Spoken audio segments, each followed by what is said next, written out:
Apa sih korelasi antara vitamin D dan fungsi kekebalan tubuh?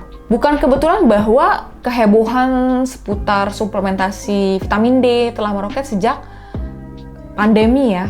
Ingat ya teman-teman, pas kemarin itu pandemi kan disaranin untuk minum vitamin D seperti itu. Vitamin D mempengaruhi proliferasi dan diferensiasi sel imun. Tanpa vitamin D ini, sel imun kita tuh nggak mampu melawan infeksi. Jadi penelitian itu terus menunjukkan bagaimana kadar vitamin D yang rendah itu berhubungan dengan ISPA, tahu ya ISPA, infeksi saluran pernafasan atas, cedera paru akut, terus kemudian juga tuberkulosis dan penyakit pernafasan lainnya seperti asma contohnya. Nah, sebuah penelitian baru-baru ini menunjukkan bahwa suplementasi vitamin D itu dapat mengurangi resiko terkena infeksi saluran pernafasan hingga 50% dengan efek yang lebih terasa besar bagi mereka yang memang udah kekurangan vitamin D gitu ya. Kalsitriol itu adalah suatu obat yang merupakan bentuk vitamin D yang sangat aktif ya secara metabolik, sudah disebutkan sebelumnya.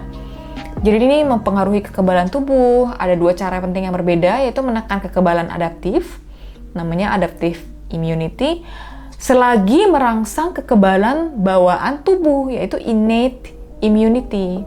Dua proses ini mengatur respons kekebalan tubuh kita terhadap infeksi. Diketahui bahwa ketika vitamin D ini diubah menjadi bentuk aktifnya, ia akan mengaktifkan gen yang membuat sel dan protein yang penting untuk respons imun yang kuat. Terus kemudian juga ada beberapa poin yang perlu digarisbawahi yang mendukung fakta bahwa vitamin D memang merupakan vitamin yang sangat penting dalam hal kekuatan sistem kekebalan tubuh kita.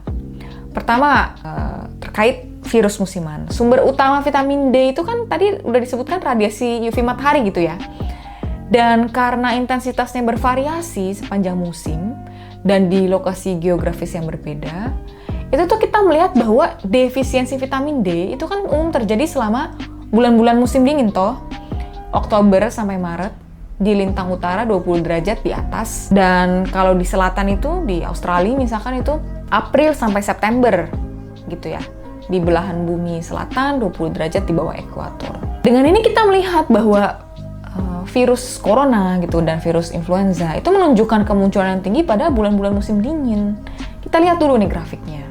Ya. Jadi secara umum lonjakan infeksi akibat virus corona ini terjadi di bulan Desember dan April dan tidak terdeteksi pada bulan-bulan musim panas yang sebanding dengan pola yang terlihat pada virus influenza.